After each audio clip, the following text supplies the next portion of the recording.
ওকে, আমি শরীফুল রাজের নতুন সিনেমা কিন্তু ইনসাফ দেখে ফেললাম, যেটার কিন্তু লিড রোলে আছে শরীফুল রাজ, মোশাররফ করিম, মিসেস সওদাগর, এর সাথে আরো কয়েকজন বিগেস্ট কাস্ট। লাস্টে কিন্তু একজনের ক্যামিও আছে, সেটা আমি তোমাদের ভিডিও শেষে গিয়ে বলে দেবো। তো এই সিনেমাটা দেখে সত্য করে বলছি আমাকে অসাধারণ লেগেছে। প্লাস কয়েকটা সিন দেখে আমায় বরবাদের কথা মনে পড়েছে। প্লাস এর বিজিএমটা ভাই, এর বিজিএম যারা দিয়েছে তারা মনে হয় প্রথমে বরবাদে কাজ করেছিল, কারণ বরবাদের সাথে তোমরা এই সিনেমার কিন্তু বেশ অনেক কয়টা বিজিএম এর মিল পাবা। যেমন যখন নায়িকেনি বা পুলিশ অফিসার এন্ট্রি হয় তখন একটা বিজিএম বাজে, সে বিজিএমটা কিন্তু ইতিকার ছিল ভাই, সত্য করে বলেছি। এই সিনেমাটার স্টোরিটা অনেক সুন্দর ছিল। তো চলো এই সিনেমাটার স্টোরিটা এক লাইনে বলি। এই সিনেমার স্টোরি তোমরা যদি ট্রেলার দেখে থাকো তাহলে তোমরা জানবা যে শরীফুল রাজ কিন্তু একজন গ্যাংস্টার, কিন্তু এই গ্যাংস্টার হওয়ার পিছনে একটা কাহিনী ছিল। সে কাহিনীটা অনেক সুন্দর। তার বাবার সাথে কোনো না কোনো কারণে একটা কিছু হয়েছিল, এরপর গিয়ে সে গ্যাংয়ে যুক্ত দেয়। ওকে, তো এখান থেকে সে পুরো ঢাকা শহরকে কব্জা করে ফেলে। আর মিসেস সওদাগর কিন্তু ঢাকার দক্ষিণ ঢাকা বলে থাকি আমরা যেটাকে, তো সেটার কিন্তু গ্যাং লিডার ছিল। আর শরীফুল রাজ সে কিন্তু উত্তর ঢাকার গ্যাং লিডার ছিল। তো এরপর গিয়ে সিনেমার প্রথমেই তোমরা জানতে পারবে যে শরীফুল রাজ মানে ইউসুফ মারা গিয়েছে।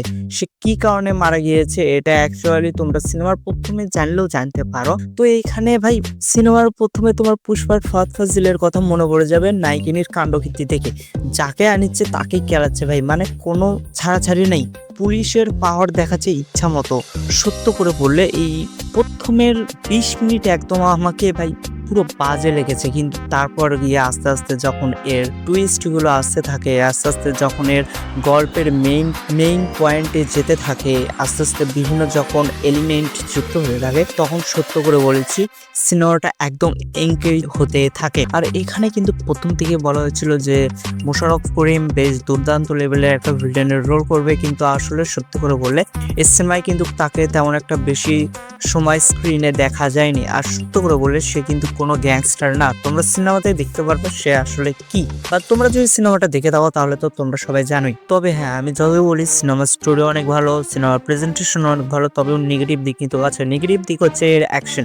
এটা অ্যাকশনের উপরে বেস করে সিনেমা তৈরি করা হয়েছে, কিন্তু আসলে সত্য করে বললে এর প্রত্যেকটা অ্যাকশন সিন একদম জঘন্যতম ছিল। সত্য করে বলছি, বাংলার আগের সিনেমাগুলোর অ্যাকশন যেরকম সেরকমই তোমরা এই সিনেমার অ্যাকশন দেখতেই পারবা। মানে তোমরা যদি এখন এক্সপেক্ট করে যাও যে তোমরা তাণ্ডবের মতো বরবাদের মতো অ্যাকশন সিন এখানে দেখতে পারবে, তাহলে আমি তোমাদের বলে দিই না, সেরকম কিছু না। এর অ্যাকশন সিন তেমন একটা ভালো না, এটাই আর নেগেটিভ প্লাস পয়েন্ট ছিল। তো এর কিন্তু পার্ট 2 আসবে ভাই। পার্ট 2 আসার জন্য কিন্তু লাস্টে একটা ক্যামিও দিয়ে দিয়েছে। এখনো অনেকে বলেছিল যে ইনসাফ একটা ইউনিভার্স হতে যাচ্ছে, কিন্তু আসলে সত্য করে বলে আমার এটা মনে হলো না। আমার মনে হলো যে এটা তুফানের মতোই, তুফান পার্ট 1 পার্ট 2 যেরকম আসবে সেরকম ইনসাফও আসবে। ইনসাফের শেষে গিয়ে কিন্তু একজনের ক্যামিও আছে, সে ক্যামিওটা হচ্ছে চঞ্চল চৌধুরীর ক্যামিও ভাই। আর সে ক্যামিওটাই কিন্তু তার লুক একদম অস্থির লেভেলের ছিল। সেই লুকে তোমরা কিন্তু আজ পর্যন্ত কোনো সিনেমায় দেখোনি তাকে। এটা আমি স্পয়লার দিয়ে দিলাম, কারণ দীর্ঘ 3 মাস হয়ে যাচ্ছে এই সিনেমাটা কিন্তু রিলিজ হয়েছে, এরপরে ওটিটিতে এসেছে। তো ওটিটি থেকে আমি দেখে কিন্তু তোমাদের সাথে শেয়ার করলাম। তো এই ভিডিওটা এ পর্যন্তই। তোমরা কে কে আগে ইনসাফ দেখে রেখেছো অবশ্যই কিন্তু আমাকে কমেন্টে জানিয়ে দেবে। তো আজকে ভিডিওটা এই পর্যন্তই, তোমাদের সাথে দেখা হবে নেক্সট একটা ভিডিওতে। Good bye.